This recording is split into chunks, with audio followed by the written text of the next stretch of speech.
Ini rumah dan identitas diri. Dari Cirebon bersinar lewat podcast dan cerita. Ada nggak Pak? Nggak ada, tetap jalan ya Pak. Makin berkibar angkat suara. Emang di record. Ini recordnya di share. Kita Radiografer Enggak ya? Indonesia. Oke. Ya, standby audio, standby. Di mana suara profesi bersatu dan tumbuh.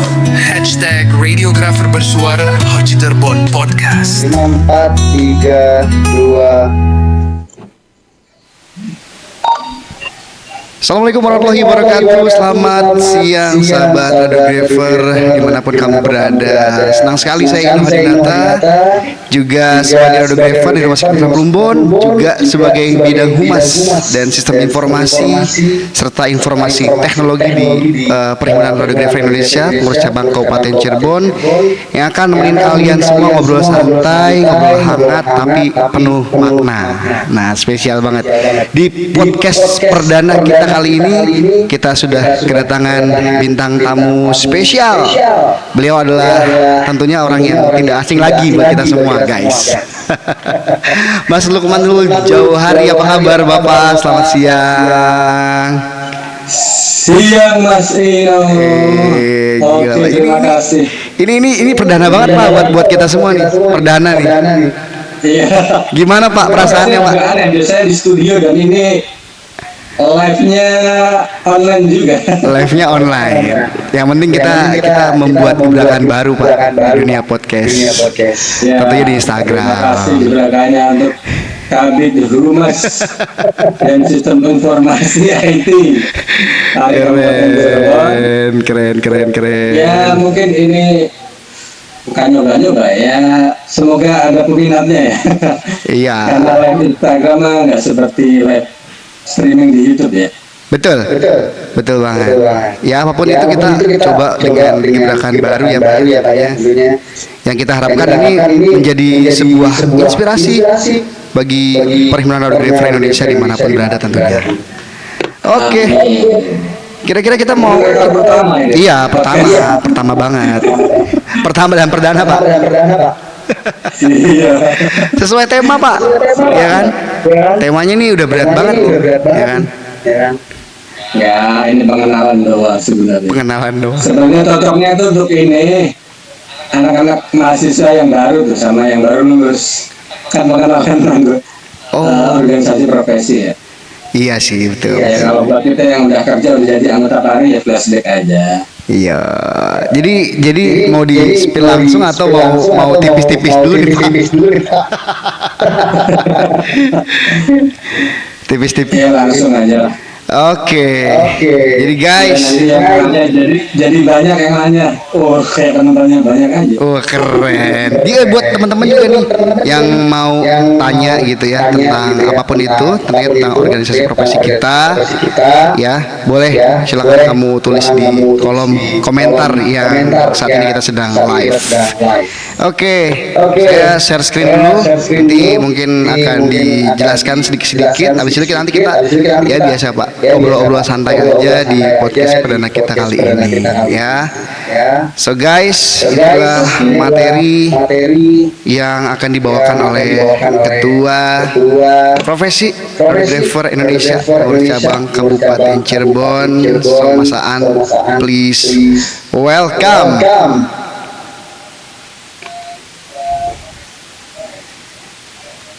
Oke, ini pertama tentang pengenalan dulu Mas Aan. Pengenalan organisasi profesional radiografer. Silakan Mas Aan. Mungkin CV saya dulu mungkin. Bagi yang baru-baru kan belum kenal. Oh iya. Tak kenal maka? Taruh. Pakai MC kondang di situ. Iya. Ada di sini. Ada MC kondang. Yes. Oke, terima kasih.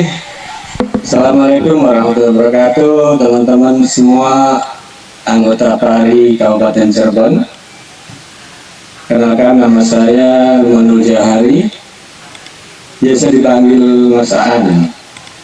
Untuk panggilannya kena pemesanan jauh dari nama lengkapnya, nanti deh sejarahnya. Kenapa tuh Pak? Data pribadi, saya kelahiran Rembang ya. Rembang itu di Jawa Tengah, perbatasan dengan Jawa Timur ya. Saya SMA-nya di Lasem ya. Kemudian kuliahnya di Agrikultur Politeknik di Semarang, lulus tahun 2006. Kemudian D4-nya sarjana terapan juga di Politeknik Semarang, lulusnya tahun 2022 kemarin. Pekerjaan pernah di Prodia Bandung, di Bayangkara, Karawang, terus balik lagi ke Bandung dan Sadikin, kemudian terakhir di Rumah Sakit Paru Sudawangi sampai sekarang. Lanjut slide selanjutnya. Oke. Nah, ini kan radiolog dan radiografer kan ini cuma pengenalan istilah.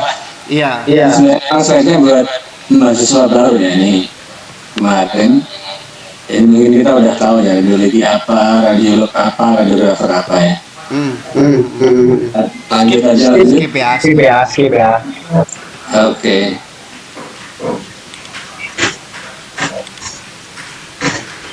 Nice.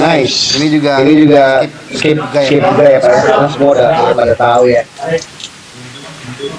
Nah, ketujuan Nih Pak. tentunya Profesi kita juga punya tujuan ya Pak. Pasti semua juga punya tujuan. profesi gitu kan. Gitu kan.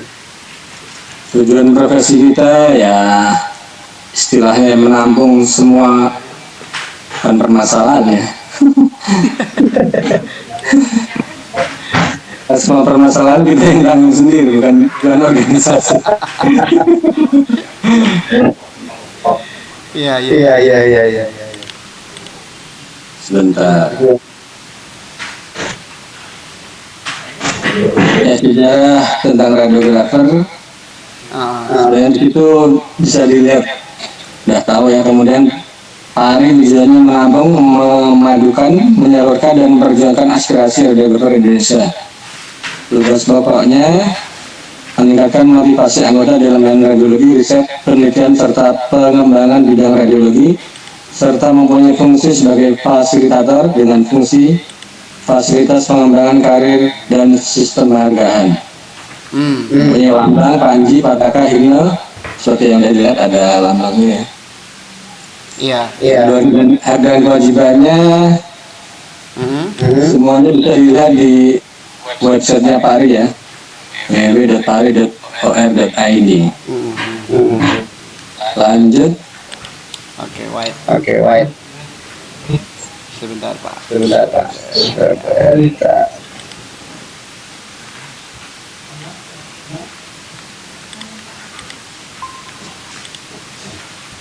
Nah, ini Pak. Ini siapa sih Pak? Sosok. Nah, Bapak ini. kalau mahasiswa paling belum tahu ya. Kalau yang udah senior atau udah jadi radiografer pasti tahu. Ini adalah Ketua Umum Perhimpunan Radiografer Indonesia atau PARI Pusat. Namanya Pak Dr. Haji Sugianto, SPD, MAPP, SD, MRI. Ini juga dulu dosen saya di Politeknik Semarang ya. Oke. Sekarang juga jadi PLT di Poltekkes lagi di kampus jadi direktur. Sudah nggak di Kemenkes lagi. Iya. Lanjut ke kode etik radiografer. Ya, tentunya kita kita juga punya kode etik ya Pak. sebagai Semua seorang profesi mempunyai kode etik ya. betul. Apa sih Pak? Kode etik yang harus kita pegang nih Pak? Ada banyak sebenarnya ya. Langsung aja ke kewajibannya dulu ya. Kewajiban umumnya, Betul. setiap radiografer dalam melaksanakan pekerjaan profesinya tidak dibenarkan membeda-bedakan kebangsaan, suku, warna kulit dan ras, tidak boleh sara ya. Termasuk politik juga. Misal kita dukung presiden ini, pasiennya beda. Masa kita nggak mau langsung. Semua harus diperiksa tanpa membedakan sara ya. Kemudian setiap radiografer dalam melaksanakan pekerjaan profesinya selalu memakai standar profesi. Semua mungkin memakai SOP ya. Kemudian tidak dibenarkan melakukan perbuatan yang dipengaruhi pertimbangan keuntungan pribadi. Jadi nggak boleh misal bayarnya di kita langsung, nggak boleh, harus lewat kasir. Contohnya aja maksudnya. Kemudian serta videografer dalam melaksanakan pekerjaan profesinya selalu berpegang teguh pada sumpah jabatan dan kode etik serta standar profesi radiografer. Yes. Jadi biasanya yang setelah lulus tuh ada sumpah radiografer, sumpah jabatan. Kemudian kewajiban terhadap profesinya, radiografer harus menjaga dan menjunjung tinggi nama baik profesinya. Radiografer hanya melakukan kerjaan pelayanan radiologi atas permintaan tertulis dari dokter. Nah, kalau langsung harus ada permintaan dari dokter pengirimnya. Nggak bisa kita sembarangan, Pak minta ronsen ini, langsung kita foto aja. Memang mungkin benar, mungkin standarnya harus ada permintaan dari dokter ya. Karena disertai klinisnya. Kemudian radiografer tidak dibenarkan menyuruh orang lain yang bukan ahlinya untuk melakukan kerjaan. Misalnya, Kalau dulu istilahnya ya Pak ya? ya ini apa namanya, operator ya. Iya, operator dulu ya. Dulu ada istilah operator ya. Sekarang udah nggak ini lagi, sekarang operatornya pada suruh kuliah semua ya. Iya, betul. D3 minimal ya. Oke. Radiografer tidak dibenarkan menentukan diagnosa karena kita bukan dokter yang mendiagnosa adalah radiolog. Ya, setuju. Kemudian lanjut ke kode etik yang D, kewajiban terhadap pasien. Banyak ini ya, kewajibannya harus memelihara suasana dan lingkungan serta menghayati nilai-nilai budaya, adat istiadat agama dan dari penderita, keluarganya dan masyarakat pada umumnya. Jadi harus pinter-pinter, ya minimal paham bahasa setempat mungkin ya. Misal kalau di Cirebon, Dramayu kan beda. Misal kita memang bukan asli, bukan akamsi istilahnya. Ya, harus bisa belajar bahasa lah ya. Seenggak-enggaknya ya zaman keren aja ngomong mungkin ngomong sudah juga bisa sih. Ya sedikit-sedikit paham lah. Harus menyesuaikan dengan lingkungannya. Iya. Kemudian wajib tulus ikhlas terhadap pasien dengan memberikan pelayanan terbaik. Jika tidak mampu dan menemui kesulitan, ya wajib berkonsultasi dengan teman sejawat. Ya kalau memang nggak bisa ya nanya temannya lah biar gimana baiknya. Kemudian wajib merahasiakan segala sesuatu yang diketahui baik hasil pekerjaan profesinya maupun dari bidang lainnya. Tidak boleh rahasia medis pasien disebar-sebarkan, nggak boleh ya. Nggak boleh. Kemudian wajib melaksanakan peraturan kebijakan yang telah digariskan oleh pemerintah di dalam bidang kesehatan. Kemudian demi menjaga kepentingan pasien, setiap saat bekerjasama dengan ahli lain yang terkait. Jadi harus bisa bekerjasama dengan profesi lain, karena radiografer kan nggak bisa bekerja sendiri ya. Ada perawat, ada dokter, ada apoteker, ada laboratorium, ya semua harus kita hormati dan harus bekerjasama demi pelayanan terbaik untuk pasien. Kemudian kewajiban terhadap diri sendiri yang E, radiografer harus menjaga kesehatan dan keselamatan dirinya baik terhadap bahaya radiasi maupun penyakit lainnya. Nah ini Pak yang menarik nih Pak. Ya. menarik banget buat mungkin sahabat radiografer dimanapun kalian berada ketahui ya tentang bahaya radiografer dan tentunya ini ada ini ya Pak, ada apa namanya keterlibatan organisasi profesi ya Pak ya terkait perlindungan buat staf radiografer yakni TBR. Mungkin bisa di-spill Pak. Disipil dulu. Kemarin yang udah ngomong data-datanya udah dikirimkan ke Pengda dan Pak Rakerda kemarin udah ditanyakan ngomong ya gitu sih, belum ada kepastian lagi, ngomongnya ditunggu aja. Ya gimana harus kita sebagai cabang ya cuma bisanya gitu aja kan, melaporkan yang Iya, betul. yang ininya kan di atas sana, di pusat juga ya, harus gimana juga ya, susah gitu sih. Iya, betul. Iya, betul. Slide Pak. Pendekatannya lewat tempat kerja masing-masing sih sebenarnya. Tentang kewajiban diri sendiri nih Pak.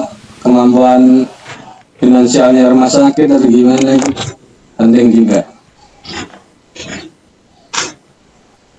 Kemudian staf radiografer senantiasa berusaha meningkatkan kemampuan profesinya baik secara sendiri maupun bersama dengan jalan mengikuti perkembangan ilmu dan teknologi.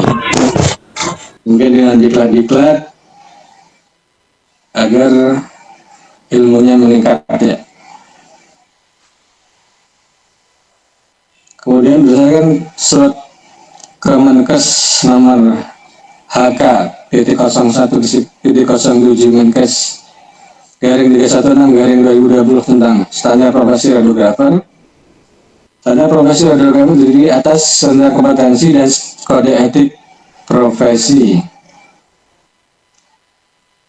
Ini tadi seperti tadi ya, sama sebenarnya. Dan yang terbaru ini kode etiknya meliputi 1.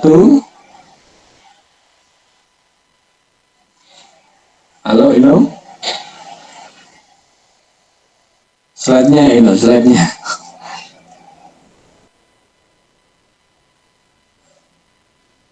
Ada pasien.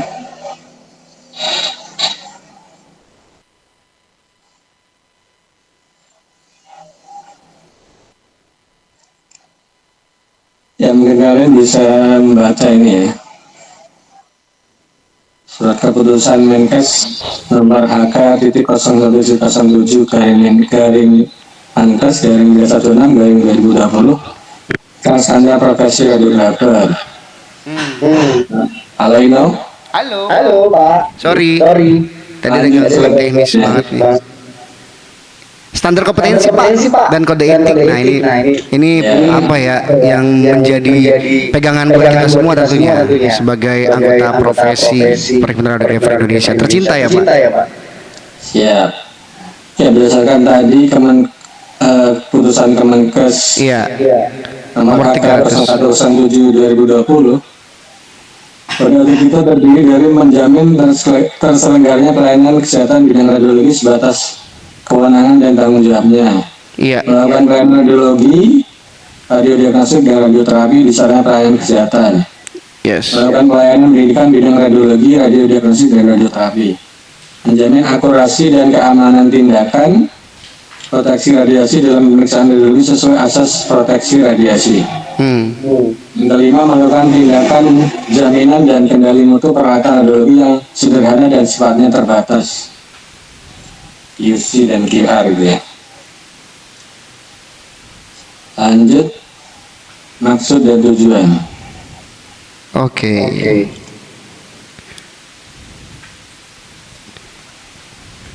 Maksud dan tujuan disusunnya standar kompetensi radiografer adalah dimilikannya standar minimum untuk tenaga radiografer pada saat selesai menempuh pendidikan.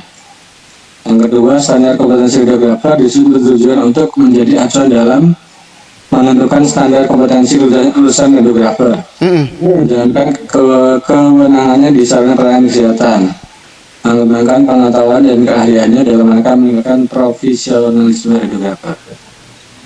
Kemudian manfaatnya bagi radiografer, pedoman dalam melakukan praktik teknik radiologi, alat ukur kemampuan diri. Kemudian bagi institusi pendidikan sebagai acuan dalam menyusun kurikulum. Sehingga kalau ada kurikulum yang sama, setiap instansi pendidikan harusnya melahirkan radiografer dengan kualitas yang sama juga ya. Iya, setuju banget. Ya. Seharusnya, cuman kan kadang SDM-nya atau lulusannya beda-beda itu. Iya.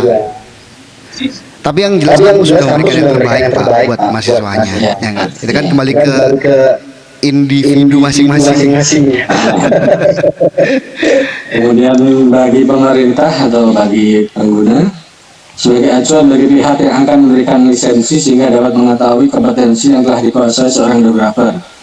Nah, ini juga ada uji kompetensi setelah lulus ya, biasanya.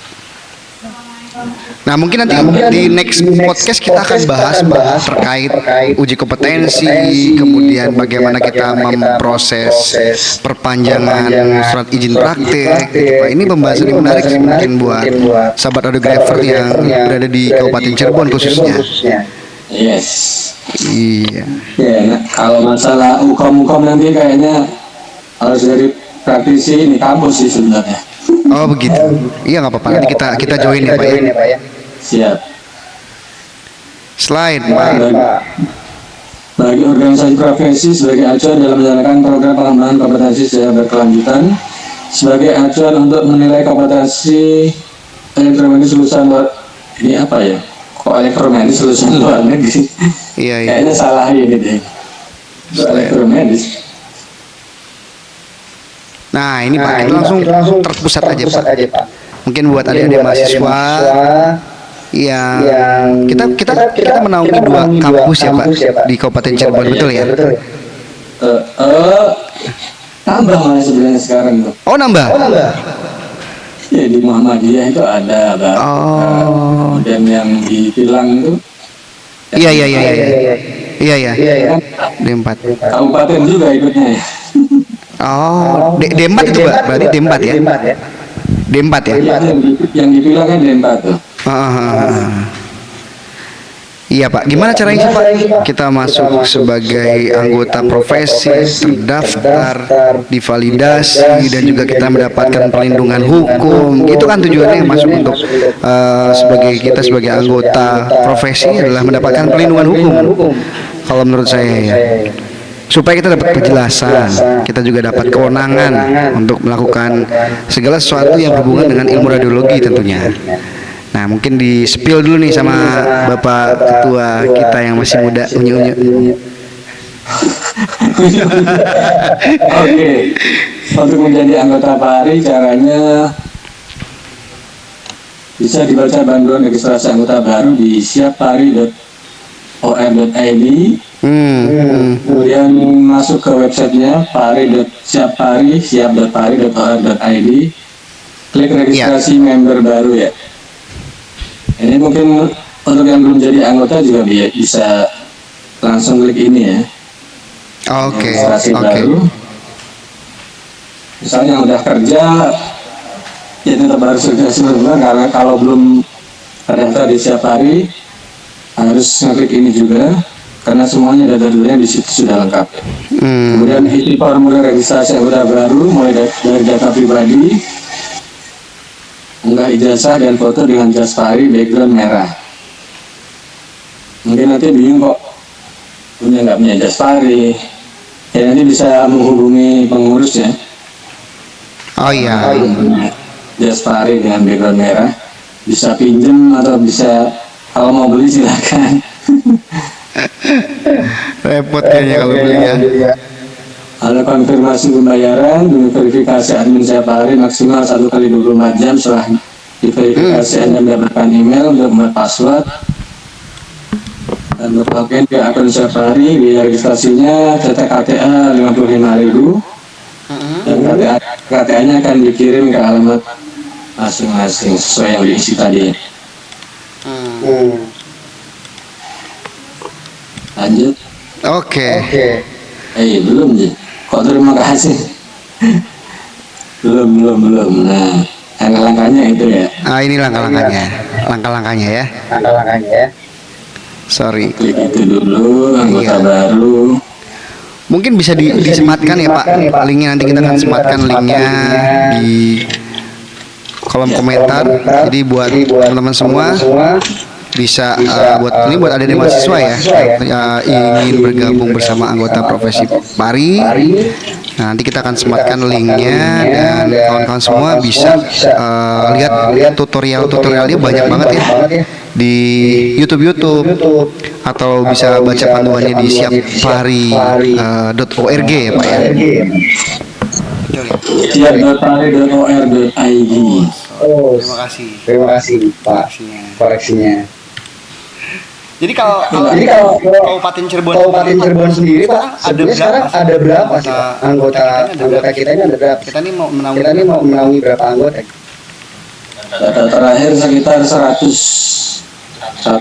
106. 105. Tapi itu kan sekarang banyak keluar masuk sih ada yang kemarin juga ada anjing pindah karena pindah kerja atau CPNS atau juga diterima gitu kan. Ya keluar masuk di paling 100 lah ya, anggap aja 100 lah ya. Cukup banyak ya Pak. Ya Kabupaten Cirebon kan luas ya, kayak kota. Kalau kota kan bisa dihitung rumah sakitnya orangnya. Kalau Cirebon itu dari Cirebon Barat, Cirebon Timur, berapa luasnya Cirebon Kabupaten ya? Betul. Dari Jatinangor, dari Sumber Waras, Karya yang baru apa? Kita Mitra Sehat, Sentra Medika sampai Jatinangor Timur dia. Ini juga banyak. Jadi buat apa? Yang kerja di Kabupaten Cirebon sebaiknya mendaftarkan diri sebagai anggota ya. Karena apa? Karena akan mendapatkan informasi nanti di grup WA. Betul. Cirebon banyak informasi yang penting ya. Nah Pak, pernah nggak Pak terjadi gitu ya selama ke pemimpinan Mas Aan gitu ya, ada yang melaporkan terkait kode etik atau ya apapun itulah Pak, dan bagaimana langkah kita sebagai organisasi profesi untuk menanggapinya gitu Pak? Apakah ada hotline gitu yang bisa dihubungi oleh kawan-kawan semua? Langkah-langkahnya itu Pak, bisa mungkin di-sharing Pak ke kawan-kawan semua yang lagi nonton live. Kalau mau pertanyaan sih paling banyak tentang itu ya. Yang ETP, STR, gitu ya. Iya. Dan perpindahan anggota karena dia keluar dari kabupaten, pindah ke Bandung, pindah ke luar Cirebon, paling gitu. Berarti mutasi anggota ya? Lebih tepatnya lebih banyak. Dan biasanya ke saya dulu, nanti masalah administrasi ke Mbak Susi sebagai sekretaris, kalau masalah iuran ke Mbak Vivi sebagai bendahara, ya itu aja. Kalau kewajiban anggota itu Pak, kita sebagai misal kita sudah terdaftar sebagai anggota gitu ya Pak, anggota profesi PARI di Kabupaten Cirebon gitu. Nah kira-kira apa Pak yang menjadi kewajiban kita sebagai anggota? Tentunya kalau sebagai pengurus ya kita berkewajiban untuk mengayomi gitu kan, memberikan perlindungan. Bisa disepil mungkin Pak. Sebagai anggota, kalau jadi anggota ya. Iya. Kalau PARI Kabupaten. Kalau iuran jelas Pak. Kalau iuran jelas. Itu kewajiban banget. 5.000 per bulan. 5.000 per bulan itu jelas. Wajib. Nah dibayarkannya setahun nggak apa-apa kan? Iya. 60.000 ya. Iya. Sebagai anggota ya wajib mentaati semua peraturan juga sih. Betul. Dan wajib ikut serta misalnya kegiatan. Ya bukan wajib sebenarnya, tergantung waktunya juga. Nah, semua harus ikut, cuman minimal berpartisipasi dan support lah ya. Ya, saya setuju lah dengan itu. Ya dimanapun kita ya di rumah sakit manapun tentunya kita adalah di suatu wadah, suatu rumah gitu kan. Kayak tema kita Perhimpunan Radiografer Indonesia bukan hanya cuma sekedar organisasi profesi, tapi rumah buat kita semua. Gitu, guys. Barangkali buat kalian semua yang mau tanya-tanya gitu kan, silakan diisi di kolom chatnya ya guys ya. Karena kita podcastnya podcast perdana dan santai nih. Dan kalau misalkan buat teman-teman semua yang mau request terkait tema yang akan kita angkat di podcast selanjutnya, boleh banget ya. Kalian bisa hubungin di WhatsApp-nya PARI Kabupaten Cirebon, atau kamu juga bisa DM langsung ke Instagram-nya PARI. Karena itu kita juga yang pegang guys sebagai divisi Humas dan IT PARI Kabupaten Cirebon. Mas Anu udah makan belum nih? Udah berapa ratus yang nonton? Sekarang udah 5.000 Pak yang nonton, luar biasa. Oh betul itu pertanyaannya ada yang lain. Dipilih pertanyaannya. Saya bingung jadi Pak. Oke. Saya jadi pertanyaan yang paling sulit ya Pak ya.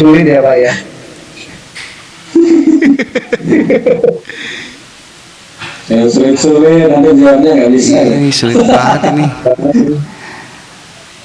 Nah tuh Pak. Nah ini tentu terkait melenceng dari tema Pak. Ada pertanyaan dari Ilman Fauzi itu Pak terkait bagaimana kita mendapatkan pengabdian Pak, sertifikat pengabdian Pak. Itu penting banget tuh Pak. Mungkin bisa disepil Pak. Yang biasanya pengabdian kan biasanya perawat tuh, insidensi gitu kan. Kalau di organisasi kita apa sih Pak yang kira-kira bisa menjadi pengabdian buat masyarakat gitu Pak? Apa mau ngadain ronsen keliling tuh?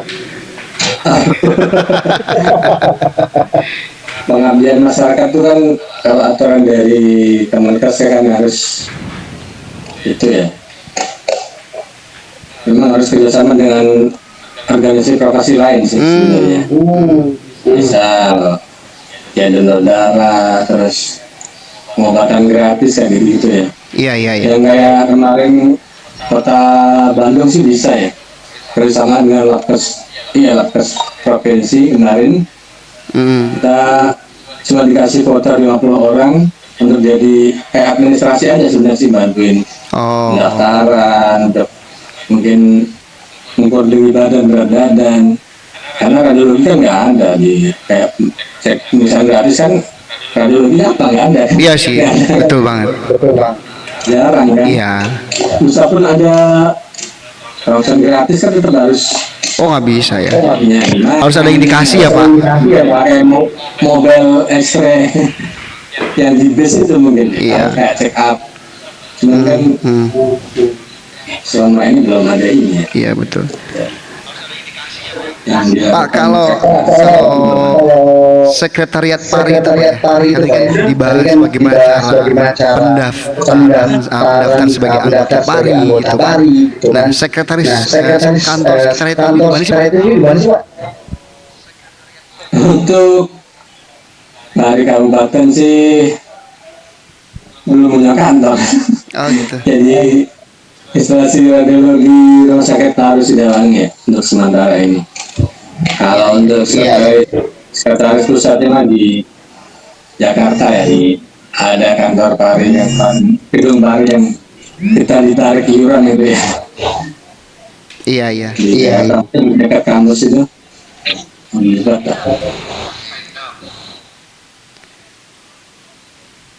mengenai pengabdian tadi mungkin dari penjualan tidak bisa ya. Kemarin kan ada baca juga aturan melakukan penjualan pakai online, pakai kayak gini juga bisa kan, misal. Tapi minimal 20 atau 50 orang kemarin ya penontonnya tuh. Iya. Lewat penjualan. Nah ini yang nonton berapa ya? Sekarang udah 40 yang nonton.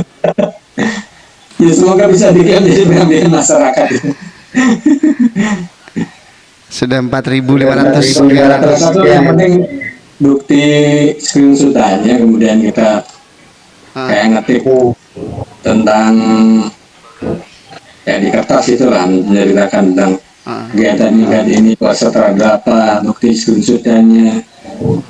Ya tinggal dikirim ke SKP platform ya di Satu Sehat. Dan itu masalahnya kita sekarang tuh.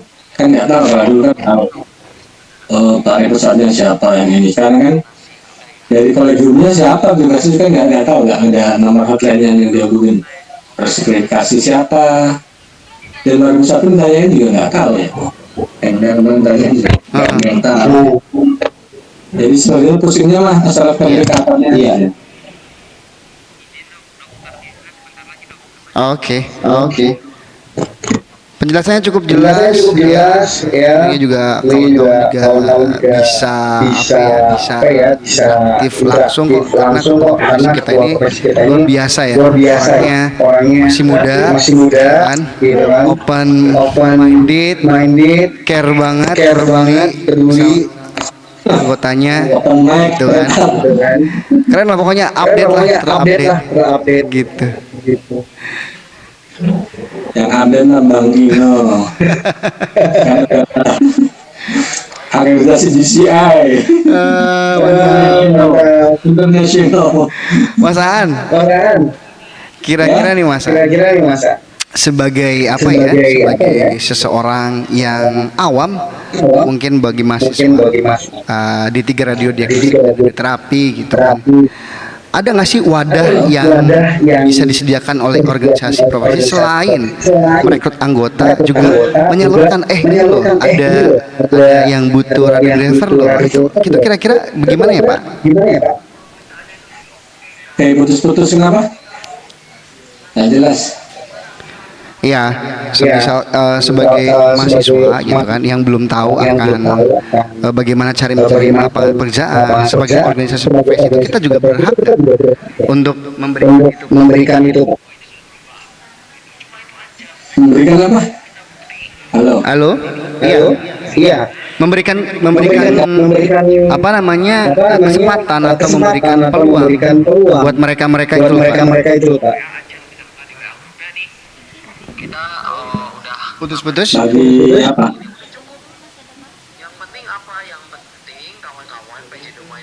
Hilang. Suaranya hilang.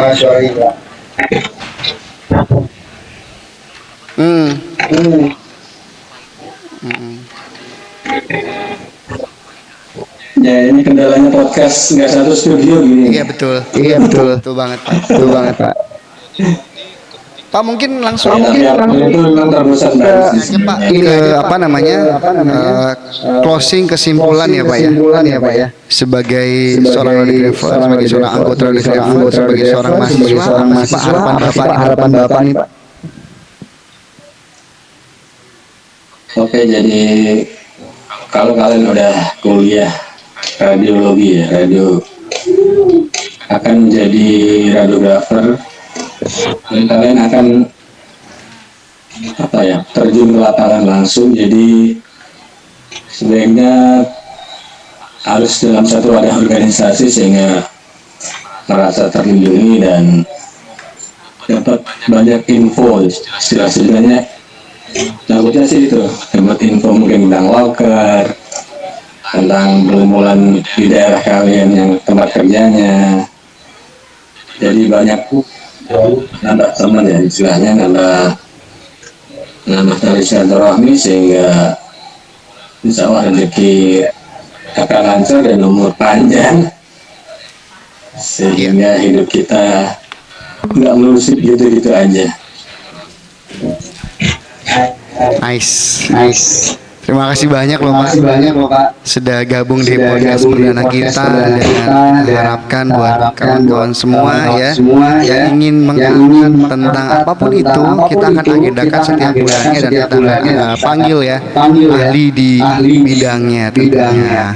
Saya ucapin terima kasih banyak ya Mas Aan atas waktunya. Jangan lupa nanti di record. Oke.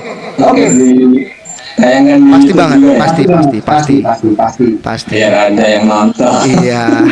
Ini udah ada kok Pak. Dari tadi juga. Dari tadi banyak kok Pak. Oke. Iya. Oke, terima kasih. Selamat bekerja. Semoga sehat semua. Terima kasih Mas Aan. Kesehatan. Semuanya. Assalamualaikum warahmatullahi wabarakatuh. Bye.